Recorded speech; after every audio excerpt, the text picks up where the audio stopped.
Hoje a gente vai apresentar um trabalho da disciplina de Computação Aplicada em Engenharia de Produção 2. O grupo é composto por mim, Camila, e pelo meu colega Kelmer, e a gente vai falar hoje um pouquinho sobre o software Weka.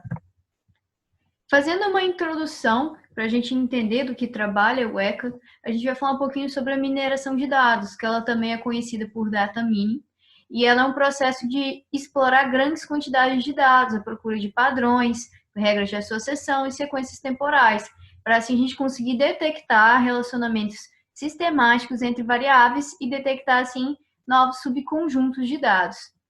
Para a gente trabalhar com mineração de dados, são muito utilizados softwares que trabalham com cientistas de informação, profissionais de gestão, porque esses programas usam de alguns artifícios como inteligência artificial, estatística e aprendizado de máquina, que é totalmente relacionado às áreas acima, para que assim a gente consiga analisar os dados brutos e produzir informações que podem ser usadas. Assim a gente conhece melhor os nossos clientes, os nossos produtos, e a gente gera novos indicadores que são super importantes para o desenvolvimento da empresa. Na manufatura, né, trazendo um pouco para a nossa realidade de engenharia de produção, o Datamine ajuda muito a alinhar os planos de fornecimento com previsões de demanda, o que é essencial, e assim como detectar problemas antecipadamente, garantir a qualidade e investir bastante no valor da nossa marca.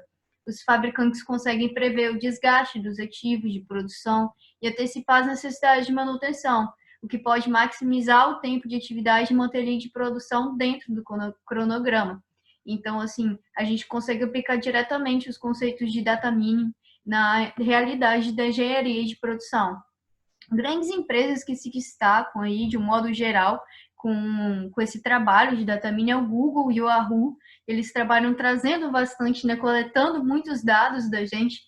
Acontece muitas vezes a gente olhar sobre um certo produto, passar ou entrar dentro de uma loja que o especificar no ramo, e a partir dali a gente receber enxurradas de anúncios, né, sobre aquilo nas nossas redes sociais. Ou seja, o Google e a Yahoo trabalham um pouco dessa forma, porque para eles vale a pena, né, as pessoas investirem a gente fala de Google Ads, né, que é tudo mais, que são os anúncios pagos do Google, que você paga, tem no Instagram também, tudo mais.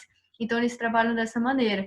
E muito parecido com isso, e que se aproveita bastante dessa questão aí dos dados, principalmente que o Google e a Yahoo estão ali coletando, é a Walmart. A Walmart, inclusive, se você jogar na internet a respeito do Walmart Datamine, eles conseguem trazer várias informações bem bacanas. Agora, falando um pouquinho mais sobre o software mesmo, né? O pacote de software Weka, que é o ICATA, Environment of Knowledge Analysis. Ele começou a ser escrito lá em 1993 e ele utilizava o Java na Universidade de Waikato, que fica na Nova Zelândia, lá na Oceania. E, posteriormente, ele foi adquirido por uma empresa no final de 2006. O ECA é licenciado ao Abrigo General Público e Licença, que a gente vai falar um pouquinho melhor a respeito mais à frente, o que isso significa. Portanto, ele é possível de você estudar e alterar o código-fonte, né?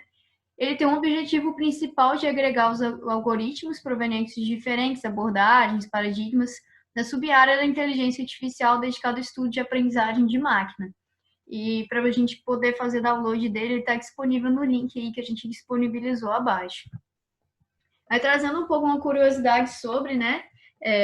Ele foi desenvolvido na universidade lá da Nova Zelândia e o símbolo dele é desse animalzinho aí que também é chamado de Weka, o Galearus australis, né? Ele é conhecido como Weka e é uma espécie de ave terrestre da família dos ranídeos endêmico, ou seja, ele é específico de uma região e fica na Nova Zelândia, ou seja, só tem lá naquela região, não é um animal que encontra em outros lugares do planeta.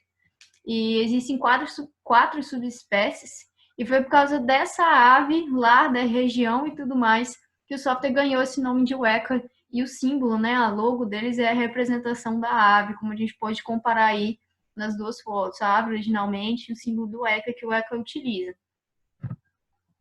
Aí, falando um pouquinho sobre a licença, que é que eu tinha falado lá atrás, que a gente vai falar sobre o General Público e Licença, né, o GNU aí, que aonde o Weka ele é licenciado. Ele é um sistema operacional do tipo Unix. Aí eu vou abrir aqui um parêntese para falar sobre o Unix, antes da gente continuar. O Unix ele é um sistema operativo portável, multitarefa e multiutilizador, que foi criado por Ken Thompson, Dennis Rich, entre outros, que trabalhavam em laboratórios aí de grande destaque. A marca Unix era uma propriedade do The Open Group, uma companhia formada por empresas de informática. Aí, voltando aqui para o texto inicial, né, que a gente vai entender um pouco, né, como pode ver, o nome deles é The Open Group, eles trazem um pouco desse conceito de software livre, de liberdade, né? Aí vem com esse objetivo de, desde a concepção, oferecer um sistema operacional completo e totalmente composto por um software livre. Ou seja, isso quer dizer que respeita a liberdade dos usuários. Isso foi concebido, né, toda essa ideia e tudo mais, da General Public License, por esse Richard Stallman, em 83, como um sistema operacional que seria montado por pessoas que trabalhavam juntas pela liberdade de todos os usuários de software para controlar sua computação.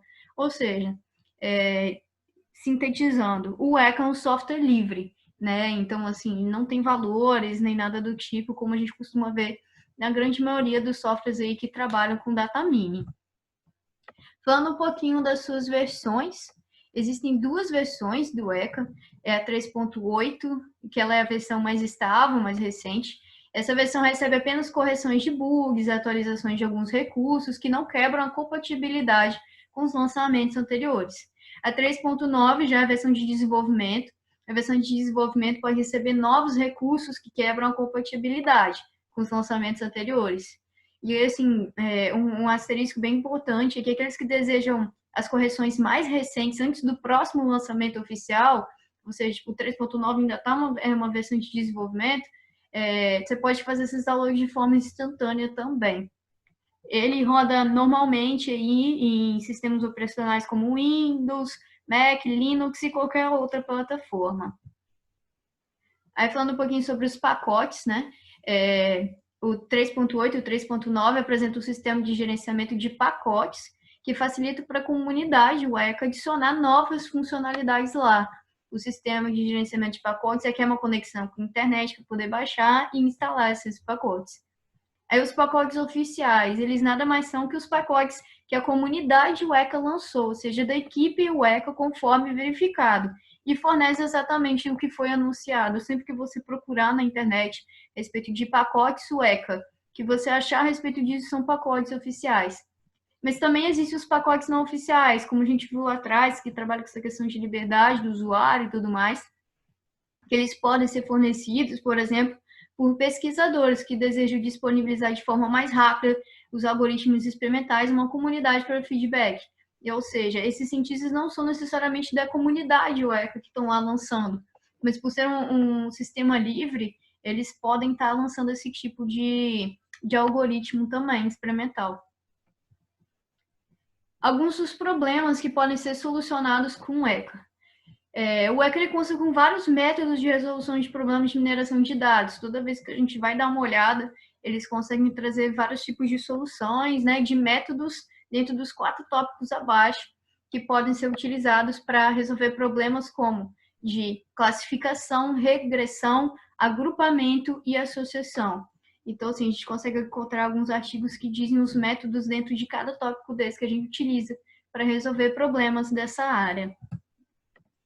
Agora, falando um pouquinho sobre as principais telas, a gente vai começar falando aqui da primeira tela, depois a gente vai abrir realmente na própria plataforma, no próprio software, para a gente conseguir olhar como é que funciona direitinho, porque a imagem vai ficar melhor. Essa é a tela de iniciação do ECA, né? A gente vai selecionar aonde que a gente vai trabalhar, qual é o nosso modo de trabalho, tanto com o ECA quanto com os dados, né? Vocês podem ver aí que ele traz qual é a versão e tudo mais, fala que é da universidade e tudo. E o mais comum, e é o que a gente vai utilizar aqui agora para estar apresentando as próximas telas também, é o Explorer.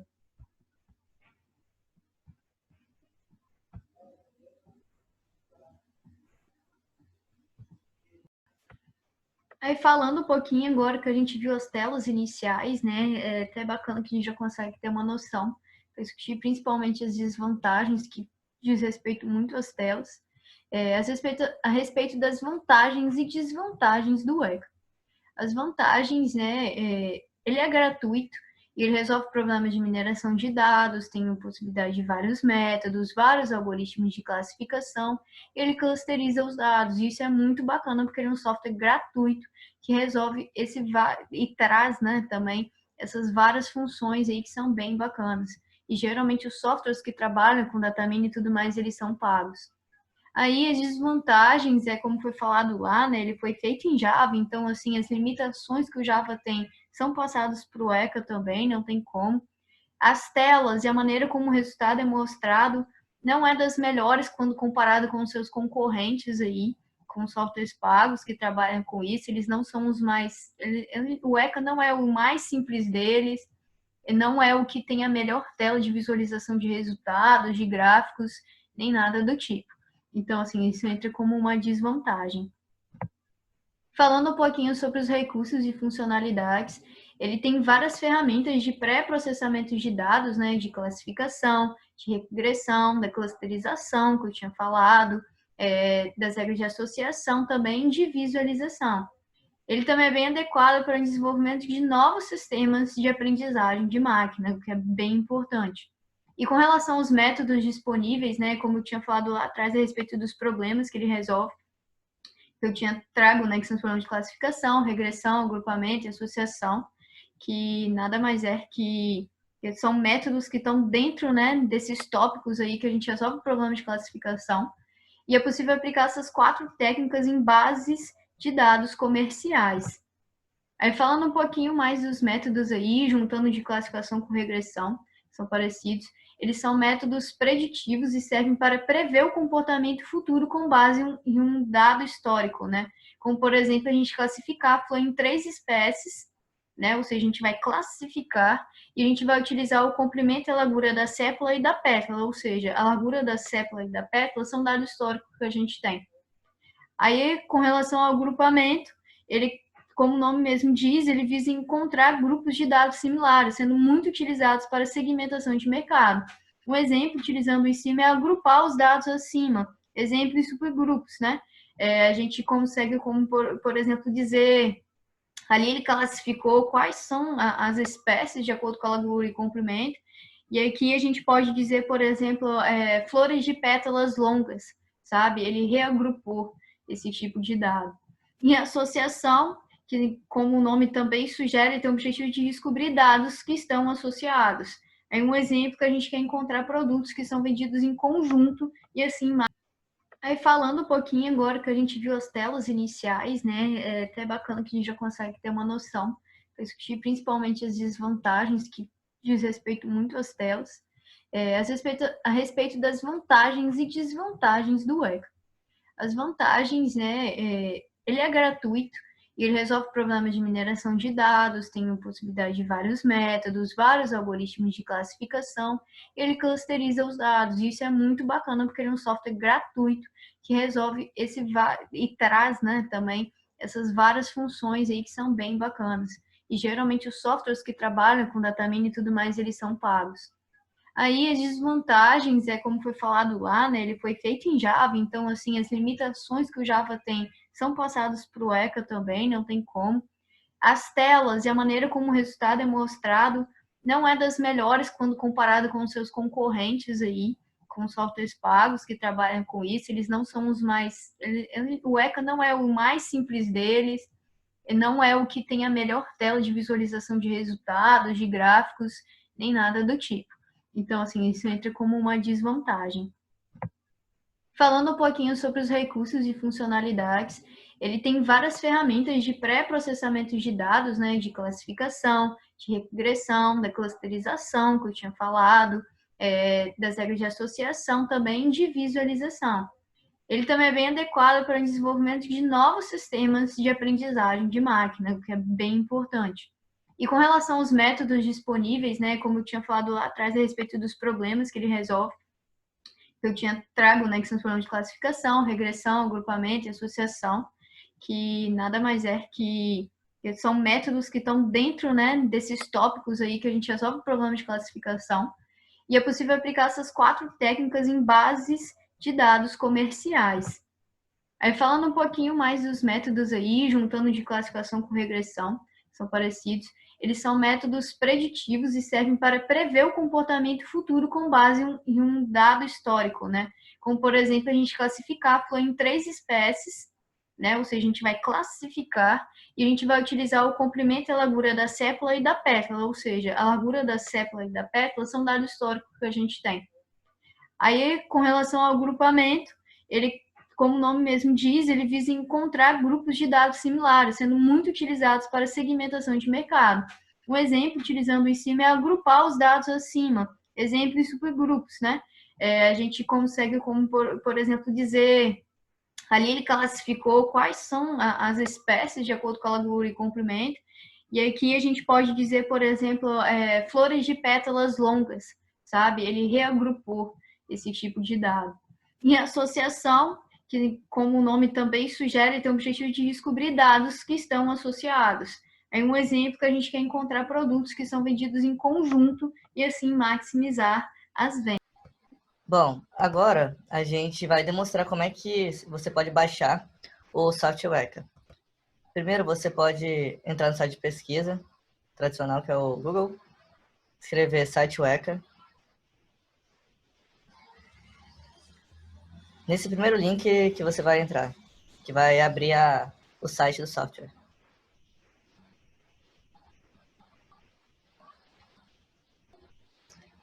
Aqui já dá meio que uma introdução, como a Camila já tinha falado anteriormente, que é um software de aprendizagem de máquina, que é de código aberto.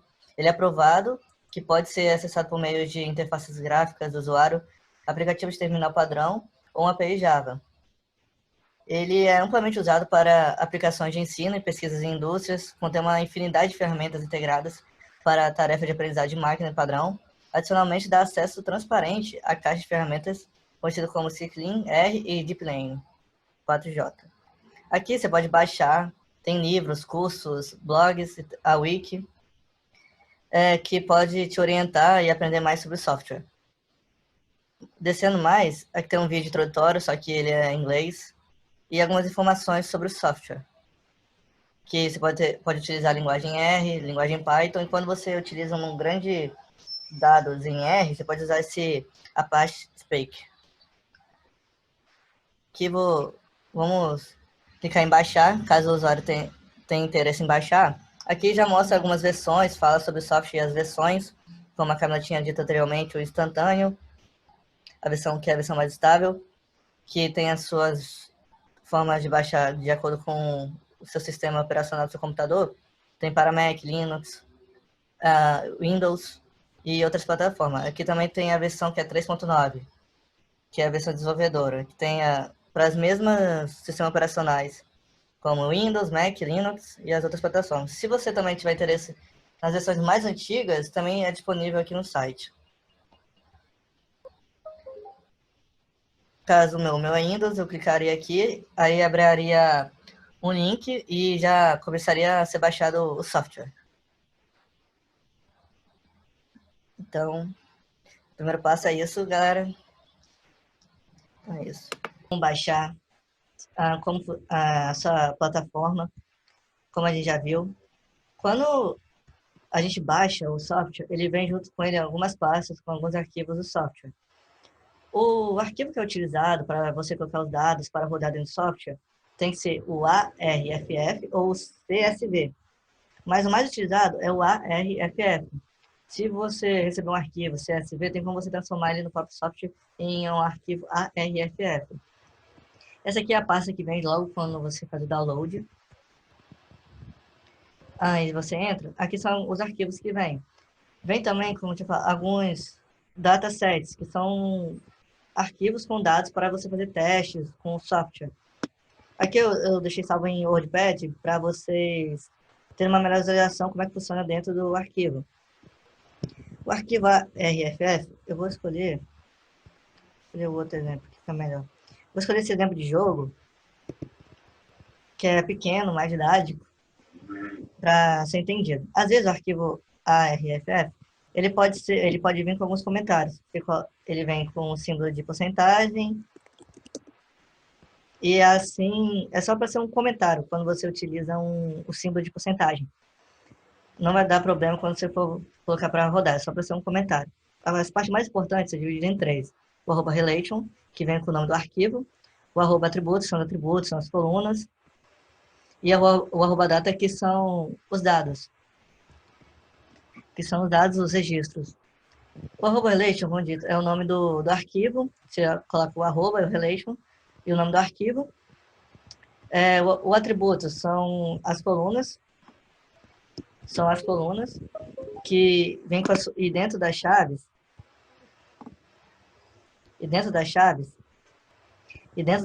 vem as suas classes. Igual, aqui vem a coluna, os arroba atributos, que é a temperatura, quente, úmido e fria. As classes são essas, quentes, úmido e fria, e esses são os outros atributos, você vai de acordo com o seu querer. E aqui vem os dados, seus registros, que vem na arroba data. Aqui tem um caso muito importante. Para o preenchimento dos registros, tem que ser em ordem dos atributos. Que ordem? Igual, o primeiro está sendo o Outlook. Então, o primeiro dado a entrar tem que ser em relação à classe dos Outlook. Sunny, tá vendo? E o segundo tem que ser em relação ao atributo de temperatura. E terceiro, em questão do terceiro atributo, é a humildade, a height é normal. Assim por diante.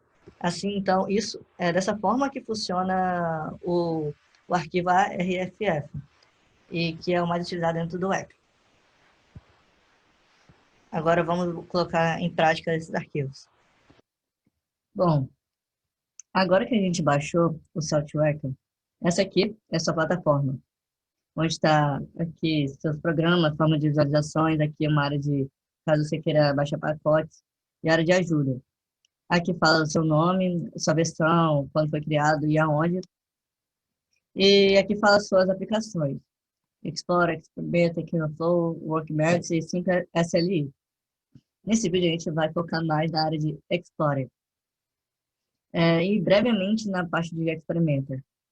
O Explorer, essa aplicação é a mais usada.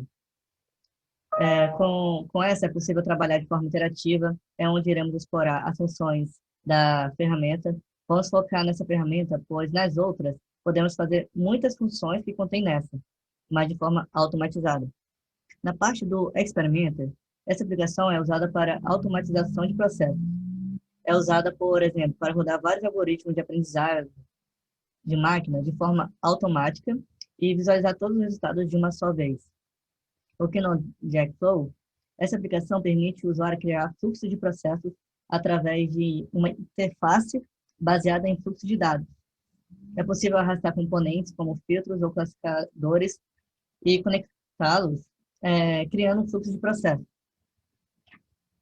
O Workbench, essa aplicação combina todas as outras aplicações, mostrando-as em uma única interface. Essa aplicação ela combina todas as outras aplicações mostradas em uma interface. Essa pode ser interessante, caso você tenha que alternar entre a aplicação Explorer e Experimenter por muitas vezes. E a última aplicação seria a 5FLI. Essa é uma interface de linha de comando que permite criar script shell para usar o API do Echo. Com essa API, é possível rodar experimentos, algoritmos de machine learning e diversas outras tarefas. A vantagem é que você pode automatizar tarefas e integrar a sua aplicação. Como dito, a gente vai focar mais na parte do Explorer e brevemente no Experimenter. Vamos entrar.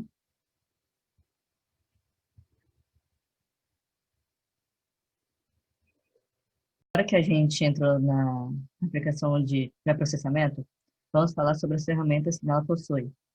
Existe o pré-processamento, a classificação, a clusterização, e a visualização e a seleção de atributos.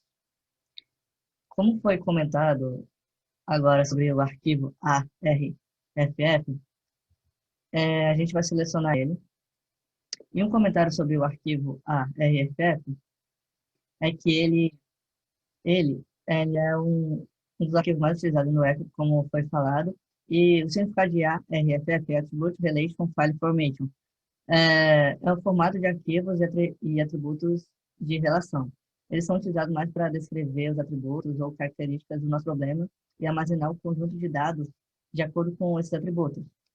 E aqui no software, para selecionar o arquivo que tem os dados que você quer analisar, você vem em OpenFile. Aqui você vai no local onde você salvou a, o seu arquivo, ou como a gente vai utilizar agora, foi comentado anteriormente, alguns arquivos já vêm baixados junto com o software. Isso, só você ir lá onde é que você salvou da pasta, ou colocou essa pasta, no meu caso eu deixei na área de trabalho, na pasta data. A gente vai utilizar aquele arquivo que a gente tinha comentado sobre jogos. Show. Carregou o arquivo e a máquina já fez o trabalho dela. Aqui, vamos falar passo a passo, né? Nessa parte de pré-processamento é dividido em alguns setores aqui. Primeiro é o filtro, que eu já vou comentar mais detalhadamente sobre ele. Aqui vem por relation, onde o relation é o nome do arquivo que a gente selecionou, personalizado. As instâncias são as quantidades de registros. Os atributos são os atributos que tem dentro do arquivo. Tá vendo que tá mostrando 5? Aqui também fala sobre os seus atributos. Ó, são 5 atributos. Aqui já deixa ele detalhado. E aqui são operands. Ele, ele é o peso dos seus atributos, de cada atributo. O peso das suas instâncias. Como é por 1, aqui a instância são 14 e acaba sendo de peso 1, então acaba sendo 14 também. Aqui na parte dos atributos, é mais em relação, obviamente, aos atributos. Aqui, se eu clicar em HAL, vai selecionar todos os atributos. Se eu colocar igual, eu só vou selecionar dois atributos aqui. Se eu clicar em inverter, os que não estão marcados vão ser marcados e os que estão marcados vão ser desmarcados. Ó. Aqui você pode remover. Vocês marcam aqui. Em questão do pattern, ele é para regular as suas expressões. Agora, na parte de Select Attribute, você vai selecionar um atributo. Vamos, por exemplo, aqui na temperatura. Aqui está o nome do atributo que foi selecionado. Aqui, distinct, são a quantidade de classes que tem dentro desse atributo, que foi mencionado também anteriormente. São 3 aqui, ó. 1, 2 e 3. São 3. O type é a questão do tipo, aqui é nominal, são só nomes dentro da classe. A quantidade que, através dos registros, foram utilizados o hot, e aqui são as quantidades que foram utilizadas em cada classe. 4, 6, foi utilizado 4 vezes. Hanged são os pesos de cada um, como foi mencionado, o peso é 1, então acaba sendo 4 por 4. E nesse detalhe aqui, o nick, o nick é a questão quando só é utilizado um valor. Por exemplo, como assim, né? Como aqui em editar, quando você vai editar, você pode editar o dataset. A gente tinha utilizado a temperatura, né? A temperatura, vamos mudar aqui, vamos colocar para player, para visualização. O nick, ele fala sobre a quantidade que um valor tem quando ele está sozinho. Por exemplo, vou pôr aqui tudo no player, para tudo yes, e vou deixar um no. Aí ele vai demonstrar quanto que vale esse no. Esse único registro de novo. Vou deixar tudo yes e apenas um registro com no. Tudo yes aqui, ó, e um com no. Aí eu clico OK. Aí vou em player. Tá vendo que antes estava 0, agora ficou 1? Então, um registro equivale a 7% de todo o dado. Agora vamos colocar em mundo para voltar como era antes. E o missing é a quantidade de porcentagem que estão faltando. Como assim que está faltando? É quando acaba preenchendo os registros, acaba faltando um dado. Como, por exemplo, aqui, a pessoa foi digitar um dado, acabou faltando de preencher esse dado. Foi vazio. Aí eu clicar OK. Aqui demonstra quantos dados está faltando. Aqui é 1, então equivale a 7%. Então, aí que já mostra quantos estão faltando para ser preenchido. Vamos agora, vamos em onda para voltar ao normal. Agora vamos na parte de classe. É muito importante você entender essa parte de classe. A classe é a base. Então, por que estou vendo esses dados? Por que estou querendo ver esses dados? Nesse exemplo, estou querendo saber se vai jogar ou se não vai jogar. Então, eu sempre vou colocar o atributo, que é a minha base, que eu estou querendo saber, por último. O último sempre significa base. E essa base significa classe. Essa classe. A gente está usando a base, que é play. Classe e base é a mesma coisa, que é play. Então, aqui eu posso mudar minha base em relação ao que eu estou querendo. Entende? Por exemplo, aqui, o azul, ele significa yes, teve jogo. E o vermelho, no. Dos 14 registros que foram feitos, 9 teve jogos e 5 não. Igual, porque, em que caso mudaria minha base? É igual. Aqui é porque os dados, eles são voltados para saber o que eu estou querendo. Esse dataset foi em prol de saber se ia ter jogo ou não. Caso eu mude essa base, igual, eu estou querendo saber a temperatura. Mas como esses dados não são adequados para saber a temperatura e não tem lógica para isso, só tem lógica para saber se vai ter jogo ou não, então vamos usar apenas a base player, que vai ter jogo ou não. Aqui eu tenho a possibilidade de visualizar todos os gráficos em relação a cada atributo, sem ser a base, porque, porque todos os gráficos vão ser baseados na própria classe. Por exemplo, como assim, né? Igual, quando a temperatura ela estava quente, igual aqui, vamos no gráfico de temperatura em relação à base. Quando a temperatura estava quente, dois das 4 registros que teve temperatura quente, dois teve jogos, que foi em azul, e dois não teve jogos. No caso que foram mild, uma temperatura mild, é, o mild, né? Ela, quando a temperatura estava essa, teve 4 registros, dos 6 registros de mild, 4 desses registros tiveram jogo, e 2 não.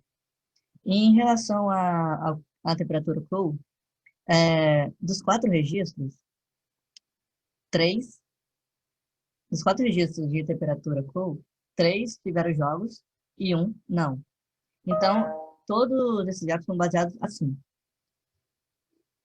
Com Outlook, evento, são baseados na própria classe, que é escolhida aqui para o jogo. Que se teve jogo ou não. É, agora vamos falar sobre os filtros.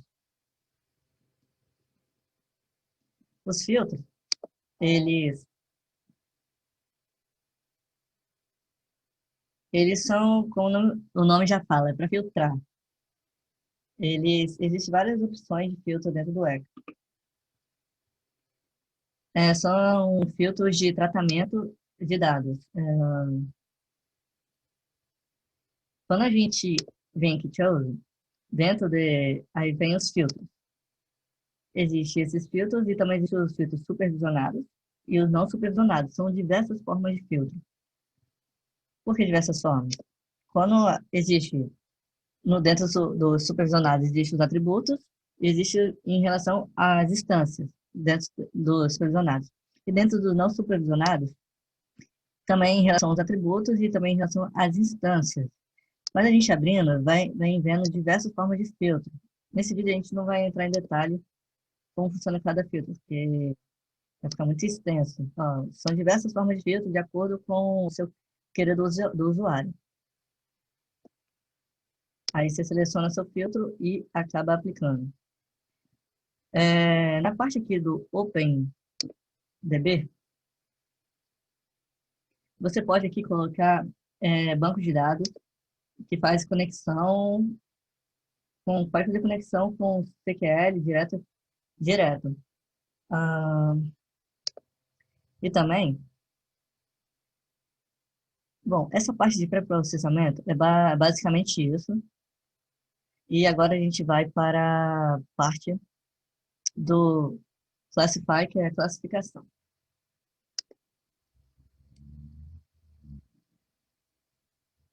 Agora a gente vai entrar na ferramenta Classify, que é a ferramenta de classificação. Como dito anteriormente, seu método, a classificação, ela é um método preditivo e serve para prever comportamentos futuros com base em dados históricos. Ele é uma ferramenta de, como dizer, de classificação de dados para trazer mais informações sobre os dados que foram coletados. É, as funções aqui. As funções, elas vêm aqui em close. Existem diversas formas de funções. Existem algumas bem conhecidas, como o Baia, dentro aqui da pasta Baia, Nave Baia, bem conhecida. Existe a árvore de decisão J48. Existe a CVM, a 1KNN, MLP e PCA. São classificações que são bastante conhecidas no mundo aí da ciência de dados, mineração de dados. A gente aqui, para fazer um exemplo, a gente vai utilizar J48. Relembrando, a gente está utilizando os dados de jogar tênis ou não. A gente, agora explicando esse teste opções. O teste opções, ele vem o use train. O que significa esse use train? Caso eu selecione esse use train, ele usam e testa o mesmo conjunto. Aqui no supply teste 7, aqui você vai utilizar de acordo com o que você quer, os testes. Aqui o cross validation. Como é que funciona esse cross validation? É a famosa validação cruzada. Ele separa, igual aqui, vai separar em 10 conjuntos, os dados. Ele vai pegar esses dados e vai separar em 10 conjuntos. Desses 10 conjuntos, 9 são para treinar e 1 para testar. Desses 10 conjuntos separados, 9 são para treinar e 1 é para testar. Aqui no percent split, diferentemente do cross validation, ele não vai separar em conjuntos, mas sim vai utilizar em porcentagem. Como assim? Igual, vamos escolher aqui uma porcentagem de 70%. O que isso quer dizer? Que 70% vai ser para treinar e 30% vai ser para testar. A ferramenta, a classificação só vai rodar a partir de apertar o Start. Aqui a gente está em prol do player, né? Vai ter jogo ou não.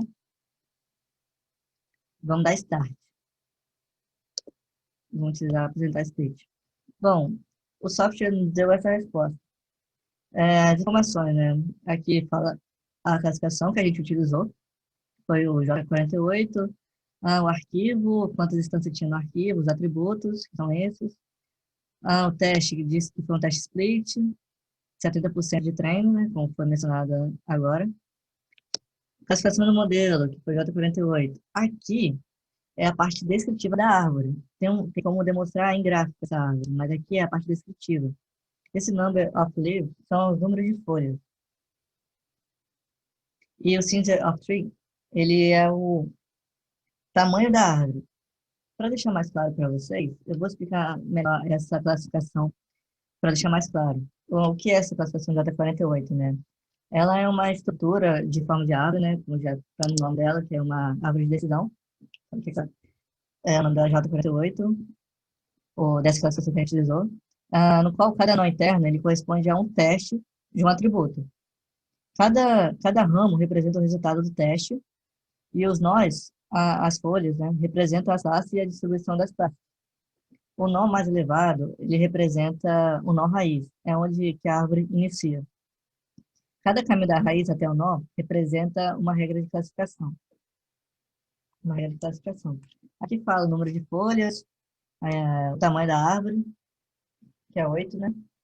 Que eu vou, dá para demonstrar no gráfico, que eu já vou falar, só vou deixar mais detalhado esse resultado saiu. A parte aqui de correlação foi muito fraca mesmo. Ó, deu 25% de acerto e 75% de erro. Isso é muito ruim mesmo. Mas só para deixar, para responder, né? Vocês, para deixar claro como é que funciona aqui o resultado, né? Mas, infelizmente, o resultado deu muito ruim nessa base de dados. Que a correlação deu 25% e o erro de 75%. muito ruim. É, aqui fica a matriz de confusão. Como é que funciona essa matriz de confusão? Nesse primeiro aqui, A significa que deu o jogo e B não, né? Aqui, nesse primeiro quadrante, significa verdadeiro, verdadeiro, que teve jogo e realmente teve jogo. Nesse segundo aqui, é falso, falso. Falou que não teve jogo, mas teve jogo. Um resultado, através do software, falou que não teve jogo, mas teve jogo. Aqui é o verdadeiro falso. Falou que teve jogo, mas não teve jogo. Então, dois resultados foram assim. Falou que teve jogo, mas realmente não teve. Então, é um verdadeiro falso. E aqui é um falso verdadeiro. Falou que não teve jogo e realmente não teve jogo. Não teve jogo. É interessante aqui também que tem umas opções de funcionalidade dentro dessa classificação. Você clica nela aqui em cima, que vai abrir essa funcionalidade. Tem diversos para ajudar você a ter uma melhor coleta de dados, né? Ah, nesse caso aqui, igual, tem como você podar. Às vezes, os dados são grandes e quando vou demonstrar a árvore em gráfico, às vezes você consegue identificar muita coisa por uma imensidão de dados. Então, tem a opção aqui de poldar. Igual, aqui está unpredicted, que não é poldado, falso. Se está falso, então aqui está sendo poldado. Essa função é mais para dados que são grandes, não é pequeno, mesmo assim está sendo poldado. Isso aqui é para tirar os dados em excesso, alguns dados que não são necessários, para ter uma melhor visualização dos dados e assim ter um melhor entendimento, né, sobre o mesmo. Aqui são diversas funcionalidades, vai de acordo com o querer do usuário. Só para mostrar para vocês. E para a gente visualizar de forma gráfica, a gente clica no botão direito e está aqui, ó, visualizar árvore. Vai carregar a árvore. Aqui está em forma de gráfica a árvore. Vou explicar para vocês. Junto com a descrição, a árvore da descrição. Aqui está em descrição, aqui está em gráfico. Aqui é o nó raiz, né? Que é onde começa tudo. Outlook, aí quando tá sunny e tá úmido e tá normal, tem jogo. Mas quando tá high, não tem. Aqui no Overcast, sempre tem Overcast, vai ter jogo. E quando tem rain e o vento tem vento, então não tem jogo. Quando tem rain e não tem vento, então vai ter jogo. Esses são os detalhes. Só para explicar mesmo esse gráfico. Mas tem casos que tem uma grande quantidade de dados que às vezes você não consegue identificar direito, então para isso serve a poldação também. Tem como você dar zoom, caso você queira, mas como aqui já dá para ver tudo, não é necessário.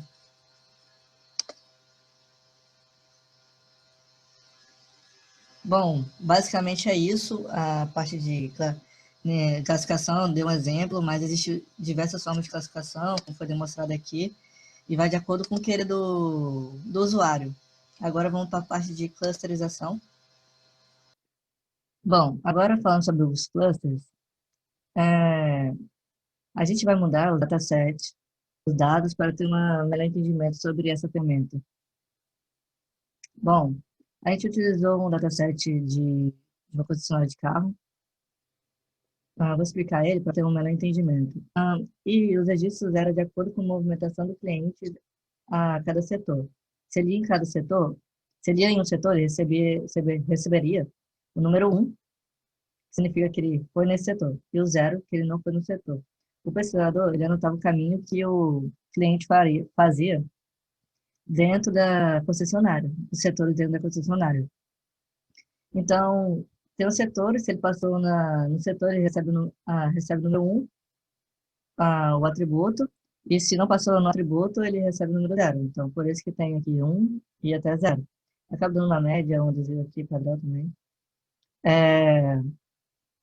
Então, só para explicar como é que é esse dataset. Tem 8 atributos, foram 100 instâncias, que são registros. E vamos lá na clusterização, né?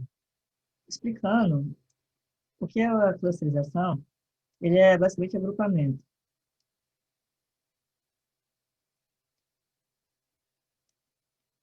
Como assim agrupamento, né? É, ele utiliza algoritmo de armazenamento em cluster. Toma um conjunto de dados e divide os dados em grupos, para que seja possível fazer conclusões baseando-se nas tendências vistas nesses grupos. O armazenamento em cluster difere da classificação e da regressão, por não produzir uma variável de saída única, o que leva a conclusões mais fáceis, mas ao invés disso, necessita que observe a saída e tente chegar às suas próprias conclusões. É, Nesse caso, a gente tem que tomar bastante cuidado no número de clusters usados e também porque às vezes a gente pode usar bastante número de clusters ou pouco número de clusters necessário para ter uma identificação melhor dos dados.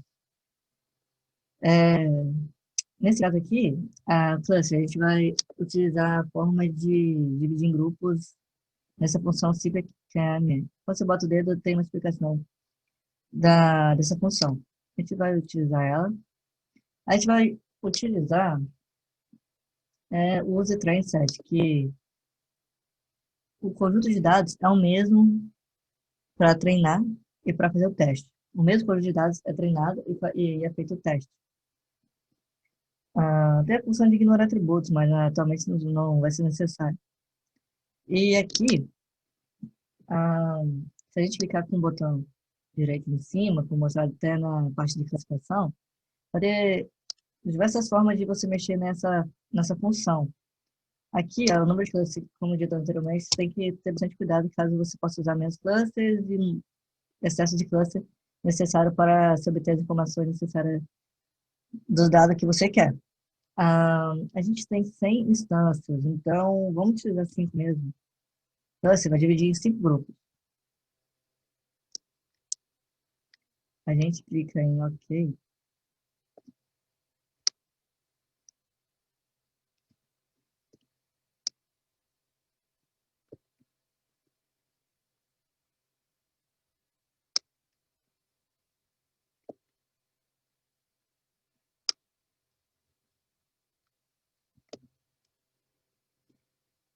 OK. Aí, aperta Start para dar início. OK, aí o software nos deu essa resposta. Vamos lá. Aí, aqui tem as informações. Foi utilizado na clusterização, a função cpkmn. 6 é o nome do arquivo, 100 instâncias, 8 atributos, modelo de clusterização, kmn. Aqui tem as classificações, é contado a partir do zero. Eu escolhi 5 clusterizações, então é 0 até o 4. E como eu dito, a forma de registros. De 1, 0, 0, assim, se passou, recebe 1, se não passou, recebe 0. Aqui está a relação. São os clusters, aqui a somatória vai dar 100, né? São instâncias. No primeiro cluster, foram 26 instâncias. Até fala aqui embaixo, ó, 26% dos dados aí foram para o cluster 0. O cluster 1 recebeu 27 instâncias. Cluster 2, 5, 14 no 3 e 28 no 4. A nota vai de 0 a 1 sobre o setor de cada cluster, né? No cluster 0, ele recebeu 96 e 96% dos registros que foram feitos no cluster 0 em data chip passaram pelo setor. No cluster 1 foram 66%. No 2, ó, foi todo mundo. E aqui no cluster 3 foram 85%, e aqui no cluster 4 foram nenhuma pessoa do registro. Então, aí vai baseando assim. Aqui mostra só a porcentagem em relação a tudo, né? 60% dos clientes que foram registrados passaram nesse setor da chip. No showrooms, 72%, no Computer Share foram 43%, no M5 foram 53%, assim por diante. Aqui, com esses dados, você mesmo toma suas conclusões. Ah, o setor, bom, por exemplo aqui, o setor de dash chip, não, de showroom. Em média, ele está bem. Agora, em relação ao Porchat, está mal. Aí você vai tomar suas conclusões, dando seus feedbacks para melhorias nos setores, ou até ver resultado, né? Se está dando resultado ou não. E assim vai de acordo com o usuário. Por isso que fala, tomar cuidado em questão do número de clusters, porque às vezes você pode escolher de mais ou menos, e acabar tomando algumas conclusões indevidas, né? Mas aí vai para o usuário. Então, esse facilitação ajuda você, ele te dá a porcentagem e você interpreta os resultados. É basicamente isso. Agora a gente vai para a ferramenta de associação. Bom, agora falando do Associate, que é a associação, a gente vai utilizar o dataset para melhor entendimento. A gente vai utilizar um dataset de mercado que tem os dados de saída dos produtos. É, aqui é o Associate. A associação é como o nome já fala, vai buscar associação entre os dados. É, a gente vai utilizar a função a priori, a gente vai entrar aqui no Associator, vai em Chose, a priori. O a priori, ele serve para criar regras de associação. Então, quando a gente clica aqui em cima, a gente pode mudar alguns parâmetros dentro dessa regra de associação.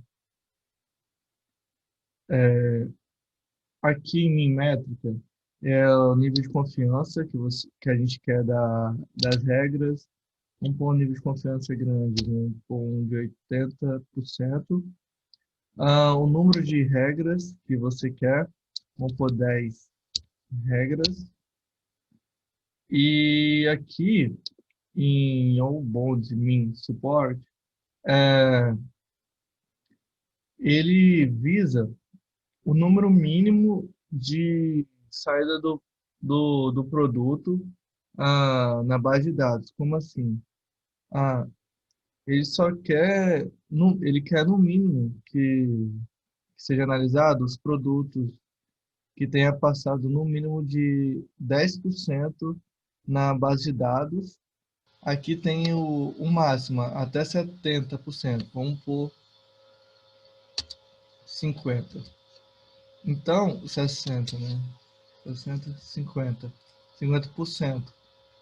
Então, os produtos que passaram de 10 a 50% na base de dados vai ser analisado. Vamos pôr até 90% e vamos pôr de 30% a 90%. 10 regras, numa confiança de 80%. Aí, vamos clicar em OK.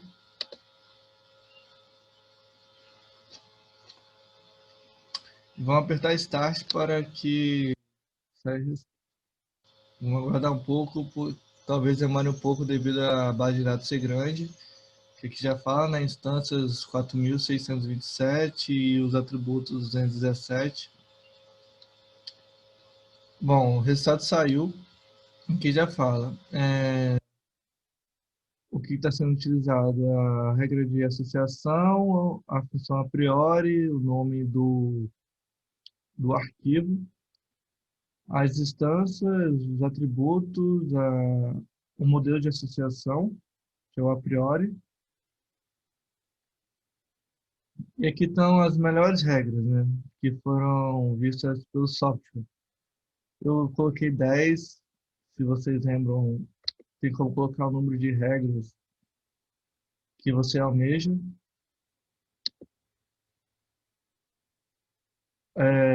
Então, se aqui essa seta significa então, se eu comprei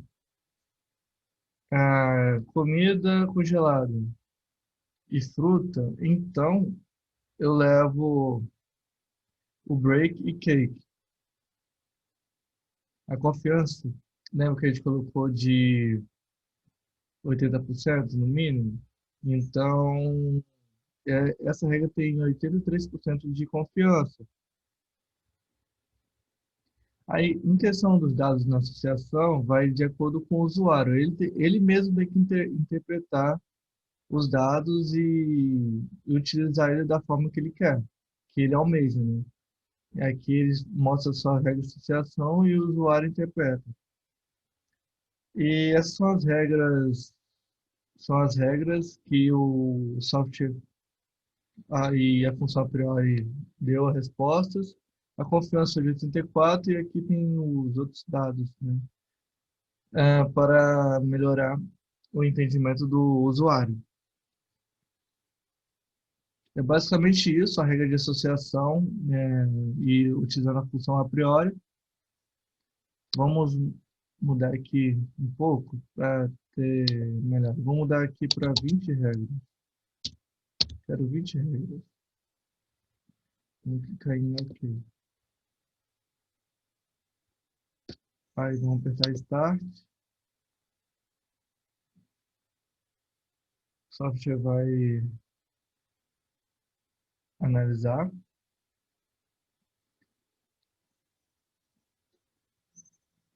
Foram criadas 20 regras.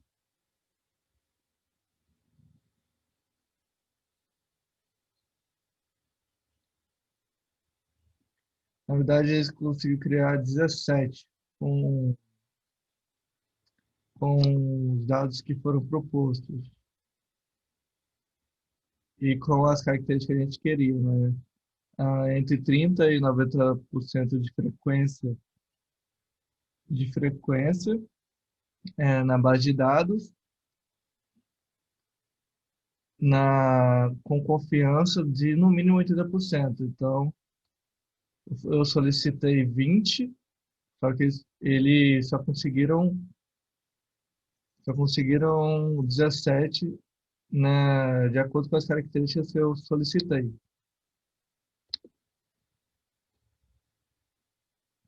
Aqui, ó, que eu tinha olhado antes, ó, comida congelada e creme de leite, então vai sair break e cake. Então, 80%, 83% de confiança sobre essa regra, e mais os dados de apoio. Então, basicamente isso, a regra de associação, vai haver associação entre os dados e assim vai com o usuário, ajudou o usuário a ter usufruído dessas informações do seu bem-querer. Agora vamos para seleção de atributos. Agora a gente vai entrar na ferramenta de seleção de atributos, que pelo nome já fala que vai selecionar os vários atributos. Aí tem algumas funções, aqui no Chosen, aqui no SetMiddle, Best Part, ou First. Aqui a gente vai utilizar todo o dataset de treino, para treino. E vamos dar Start. A gente está utilizando o dataset de características de plantas. Aqui para mostrar. Características de plantas que assim seja melhor para explicar, né?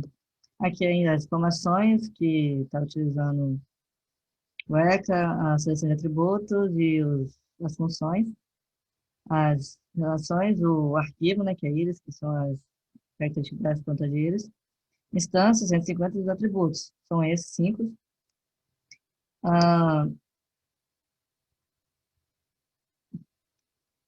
Aqui fala as regras.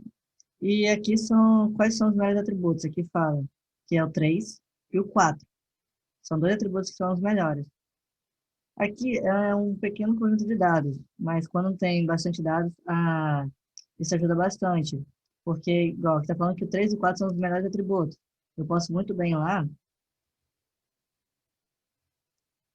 3 e o 4 são os melhores, então eu posso muito bem. Quando é um grande conjunto de dados, eu posso eliminar alguns atributos que acabam me atrapalhando na análise de dados. Então, eu vou aqui inverter, seleciono os que não foram selecionados como os melhores e posso remover. E assim melhorar os meus dados. E fazer uma classificação melhor. Isso ajuda bastante quando eu tenho uma grande quantidade de atributos, uma grande quantidade de dados, e alguns atributos que estão atrapalhando na análise, então essa ferramenta ajuda bastante. É basicamente isso, essa seleção de atributos. Mas essa ferramenta, existe algoritmo específico de seleção de atributos que faz uma análise na base de dados e ela escolhe quais são os melhores atributos. É basicamente isso. Como tem um grande número, um número relevante de atributos, essa ferramenta acaba ajudando bastante.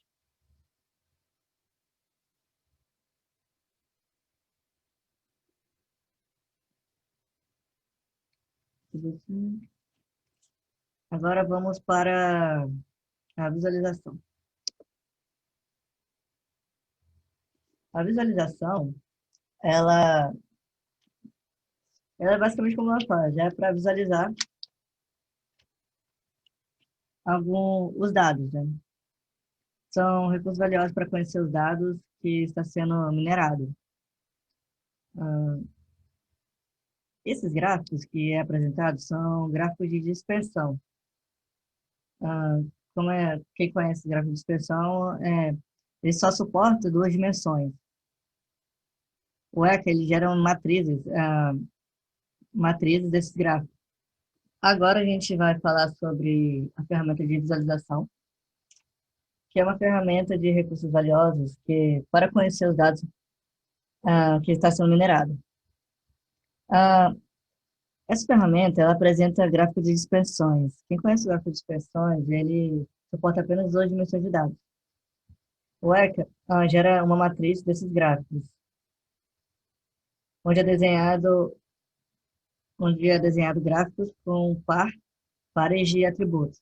Como você está vendo, aqui na vertical são os pares dos atributos, e aqui também. Aqui são os atributos na vertical e na horizontal também são os atributos. Eles vão fazendo o gráfico um com relação com o outro. Um com relação com o outro. Como aqui nesse exemplo do íris que eu estou utilizando, são 5 atributos, então vai acabar gerando 25 gráficos. Isso. E cada ponto desse gráfico tem uma legenda, que os azuis são os íris setosa, os vermelhos são os íris decicolor, e esse azul marinho são íris virgínica. Bom, agora, essa parte do color, ele altera os atributos cor, que dá cor aos pontos.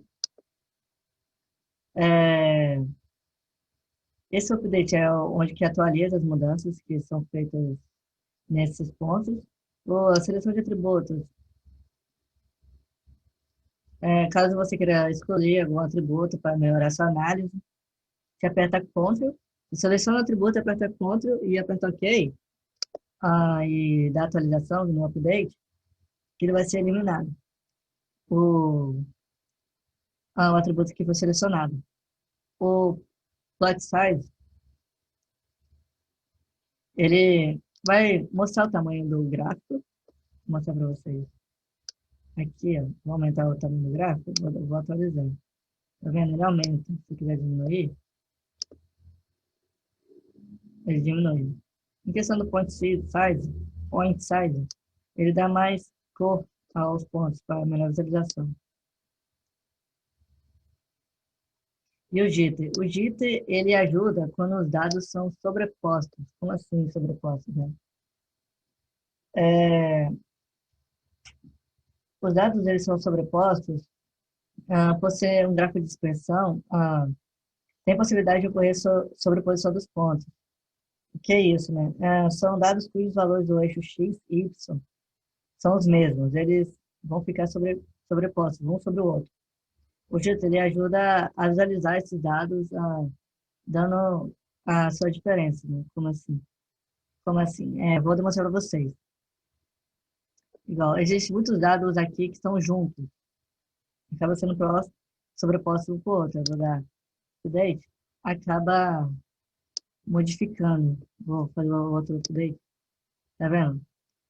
Vou abrir um gráfico, que fica até melhor de visualização. Esse é um gráfico. Aqui está o dito, que eu acabei de falar. Às vezes a gente não percebe que não é dados sobrepostos. Mas quando a gente aumenta o dito, a gente vê a mudança de comportamento. Porque aí o dito ele acaba tirando essa sobreposição dele, dos pontos.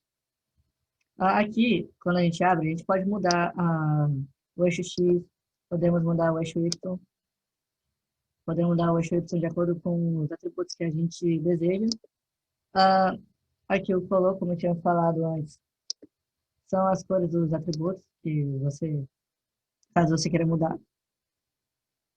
Aqui select instância, o que seria essa select instância?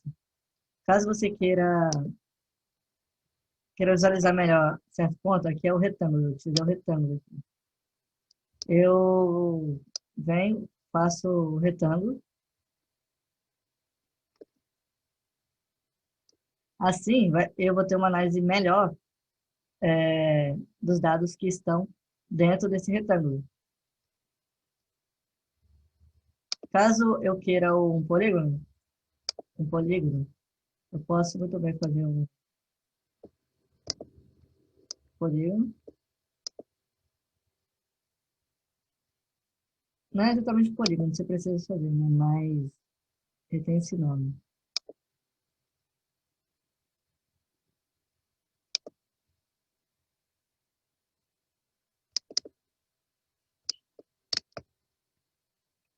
Aí tudo que estiver aqui vai ser analisado, caso você queira.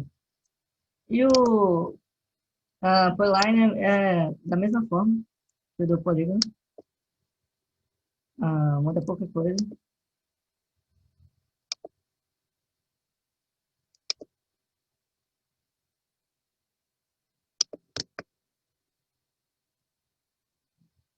Aí, aqui, é basicamente isso. A gente vai estudar os dados que estão dentro da parte que a gente pintou.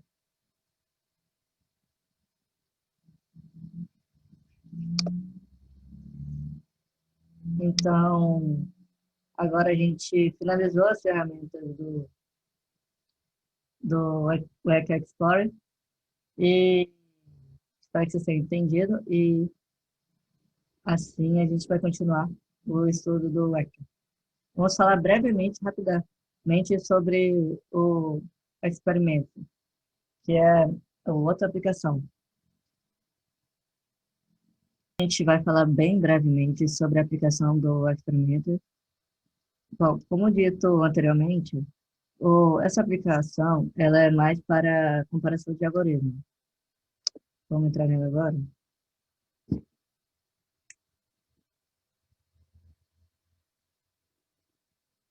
Aí abriu. Aqui, para a gente dar início, a gente tem que clicar em novo, new.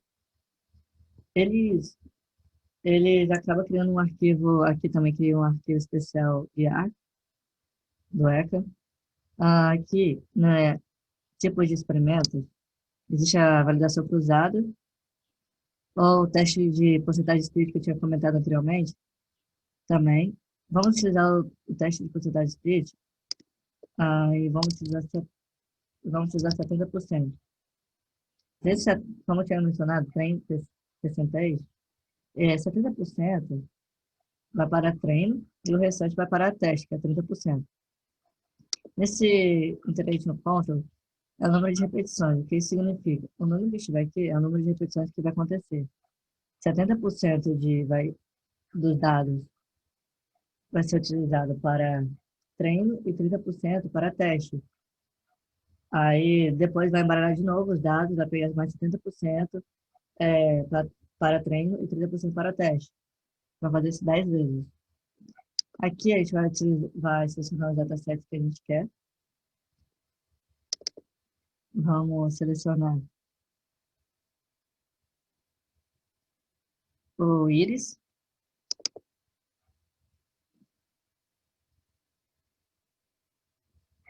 Depois vamos adicionar outro. A gente pode adicionar quantos que a gente quiser aqui também. Vamos pegar o que a gente tinha mexido antes, que é o do jogo nominal. E vamos adicionar os algoritmos para a gente comparar. É muito importante a questão da ordem, porque o primeiro vai ser comparado com os demais. O primeiro algoritmo. Vamos pegar o J48, que a gente já tinha mexido. J48. Aqui tem as características que você quer utilizar no J48. Vamos clicar OK.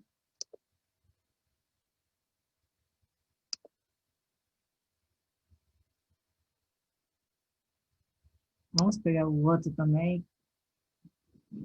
A gente pode pegar qualquer... Vamos pegar o Bayer, que é bem conhecido. O Neve Bayer. Clicar OK. E vamos comparar.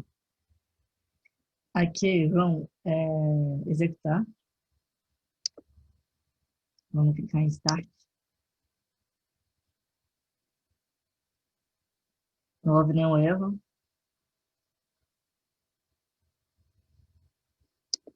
Então agora a gente vem para cá.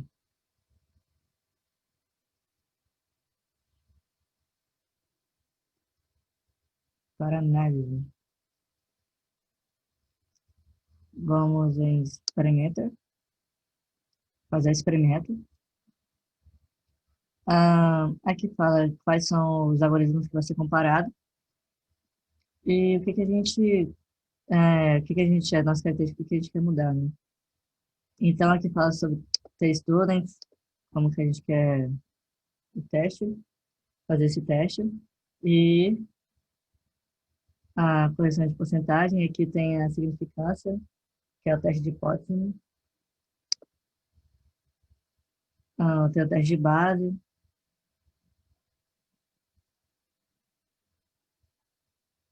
Como eu tinha dito anteriormente, a análise é feita em relação ao primeiro algoritmo selecionado.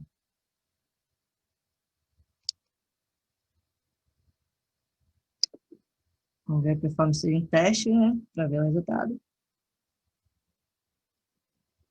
Bom, aqui fala, né, que o acerto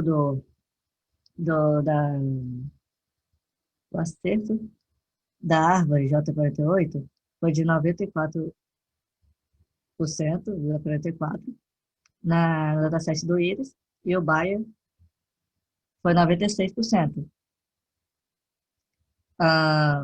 E na questão lá do dataset do jogo, foi 50% na árvore J48 e no Bayer 58,67%. Como a, a significância aqui está baixa, não está aparecendo, mas quando vem o V do lado, significa que ele foi melhor que o da base, que está sendo a análise do J48. Então, todos vão ser comparados com o J48. Então, devido a significância estar baixa, não está aparecendo, mas quando ganha, os que está sendo comparado com o da primeira coluna, aparece o V do lado, e quando perde, aparece o asterisco.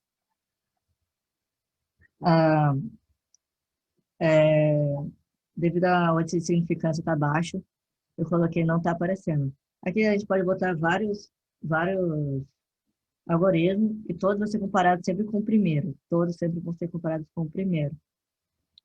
aí vai ficar a relação. Por isso que é muito importante a ordem que você coloca os algoritmos selecionados.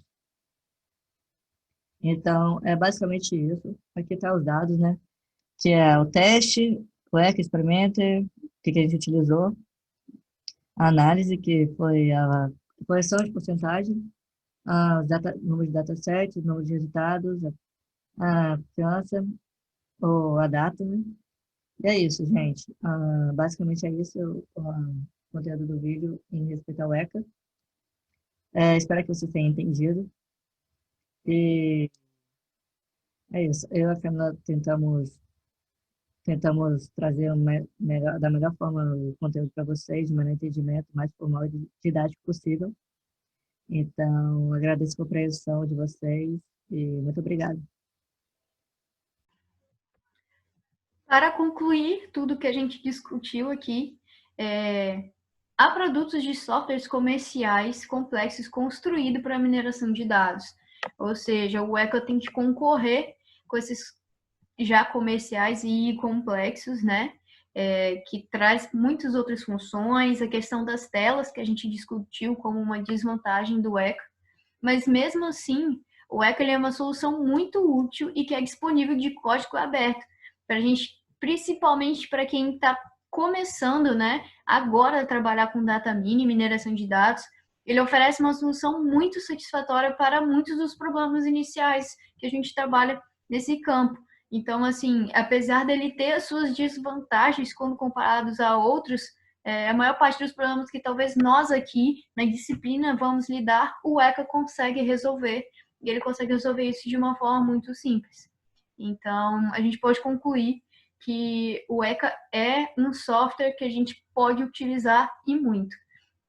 Agora a gente vai deixar aí disponível também o vídeo, né? E também esse slide que a gente fez com todas as referências bibliográficas para que vocês possam estar consultando e aprendendo mais sobre o assunto e ver as fontes de onde a gente tirou. A gente agradece que vocês tenham chegado até aqui. Bom, agora a gente resolvendo um problema com o software, em uma situação em que um supermercado vem tendo problemas com vendas, com isso o chefe acaba chamando todos os gerentes dos setores para uma reunião. Nessa reunião, ele solicita aos gerentes a propor ideias para melhorar o número de vendas do supermercado. Logo, um dos gerentes, com conhecimento do software, pegou os dados de saída do supermercado e fez uma análise de associação dos dados. Utilizou a função a priori, que dá para ele regra de associação dos produtos. Logo, ele obteve esse resultado com os dados. Teve o gráfico e teve as regras de associação. Ele, analisando as regras de associação, teve uma estratégia de colocar os produtos que teve um grande índice de associação, um perto do outro no supermercado. Com isso, faria as modificações no layout do supermercado visando o aumento do número de vendas.